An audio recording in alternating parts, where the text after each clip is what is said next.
My name is Jessica Roberts, and I want to look at the obesity epidemic. I want to look at some of the things that go into people's weights, some of the solutions that people have come up with, as well as additional solutions to help fix this growing epidemic. The rates of obesity in the United States continue to grow. Unfortunately, maps like this have become all too commonplace for students as well as the general population to see, to show us just how far our country has come in our waistline. Over 50% of adults are now overweight or obese. This is leading to many chronic diseases such as heart disease, diabetes, as well as fatty liver. The truth is, it is more complicated than a single cause, and a single solution will not fix a problem this large.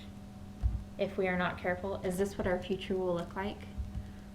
Or should we start treating obesity as public enemy number one? There is no one thing that leads to an individual becoming overweight or obese. Instead, it is a conglomeration of multiple factors.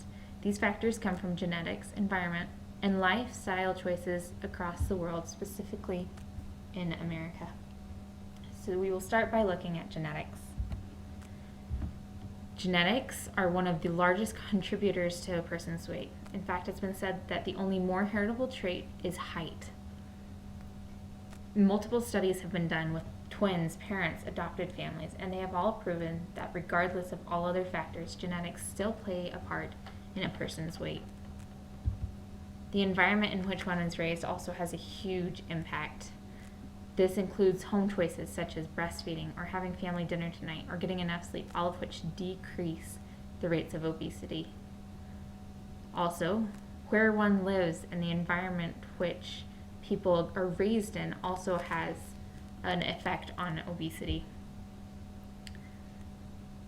Ethnic minorities such as African Americans and Latinos have a 1 in 2 chance that they will become overweight or obese. And some of the poorest zip codes in the nation have no parks for children to play with. Lifestyle also plays a role in obesity.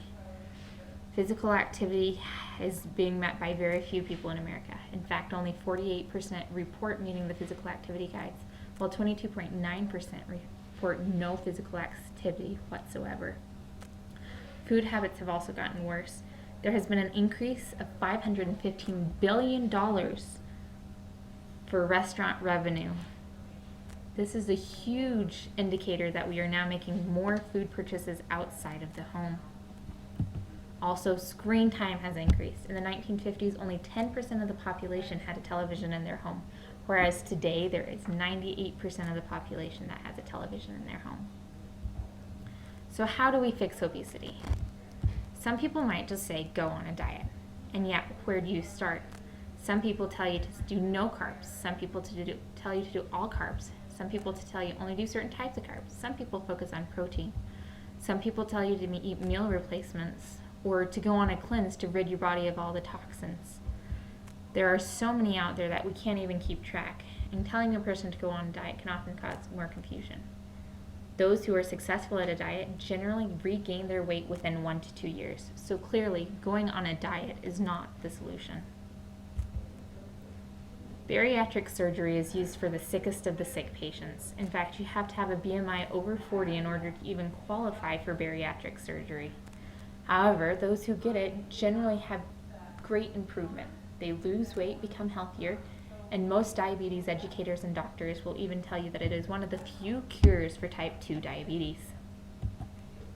The government has also begun to step into the obesity epidemic trend. The FDA, the CDC, NIH all have a role in trying to prevent obesity. The National Institute for Health spends around $800 million per year on obesity research. In 2010, the Federal Trade Commission subpoenaed major food companies about their ads to children. The FDA just set out a ruling that in 2015, all restaurants with more than 20 locations must post their calories on the menu. The government is trying to help us make healthier choices, but it's not up to them alone. So what about a new idea? What about working on getting food to those who need it most and giving healthy options to those who often don't have the option? This last spring, I was able to work with Jefferson County, which is the second largest population county in Colorado, second only to Denver, which it borders. During my time in Jefferson County, I was able to talk with their epidemiologist about some of the challenges facing the population of the county. We especially focused on those who have the lowest socioeconomic status, which also happens to be those with the highest obesity rate. As we talked, there was one major issue that was brought up that she discussed, and that plays along with much of what we've heard in our class. And that's the grocery problem. People don't choose to be overweight. In fact, most people don't want to be overweight. When you work with them, they often say they want more access to fruit and vegetables. However, in the poorest area, which also happens to be the area that has the highest obesity rate, there is no zoning for grocery stores. In fact, it's zoned for fast food. Not only is it not zoned for grocery stores, but the closest grocery stores are often 3 to 5 miles from the closest neighborhood. Along with that, many of these people do not even have a car they can use to get to the grocery store. The easy solution might be, oh, well, a bus might stop and can pick them up and take them to the grocery store. Most bus stops are farther than 1 mile away from the grocery store, a distance that is very difficult, especially in the many cold weather months in Colorado. Thinking of this, I came up with 2 solutions. Solution number 1 is free delivery.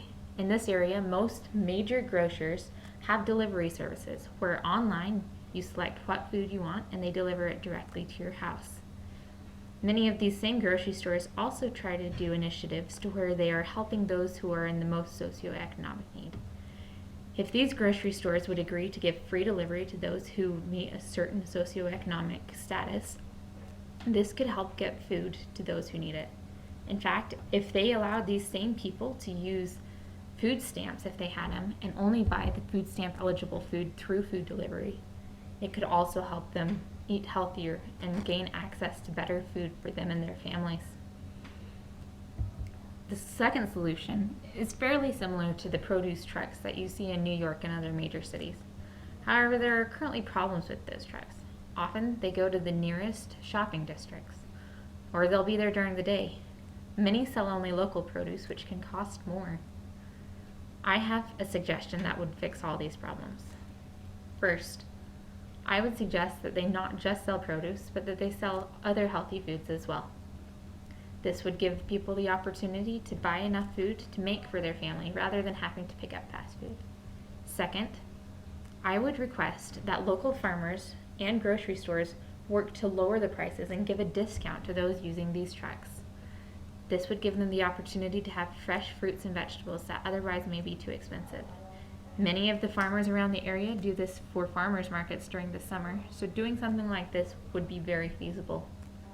I would also, third, recommend that the hours which these food trucks would be somewhere would be those that would be convenient for people who work. If you put it during the evening hours or on the weekends, this would allow people who are working multiple jobs to be able to have fresh food, and that those people who need it the very most could use this wonderful service if it was provided. The fourth suggestion that I would make would be go to areas that people need it most. I would suggest them go to Section 8 housing, as well as local churches and possibly parks that are nearby to these neighborhoods. This would make it convenient for these people to shop and make it close enough that they could take home enough food for their families when it came. By doing this, we'd be helping the people who need it the most. Obesity continues to be a growing problem. These are just some of the sources that we use throughout the semester and does not even include sources from outside this coursework. Genetics and environment have the largest impact, though lifestyle habits and policies also contribute. Many people and organizations are beginning to address this problem, but no one policy or one change will solve the problem. If we all work together to come up with small and feasible ideas, we can help decrease this epidemic and help America decrease its waistline. As we continue to brainstorm and as we continue to look at this problem, America's future can be much brighter, and those who need our help can receive it. With little ideas such as the food trucks or bringing grocery to those in need, I see a great improvement in the obesity epidemic among the populations in America.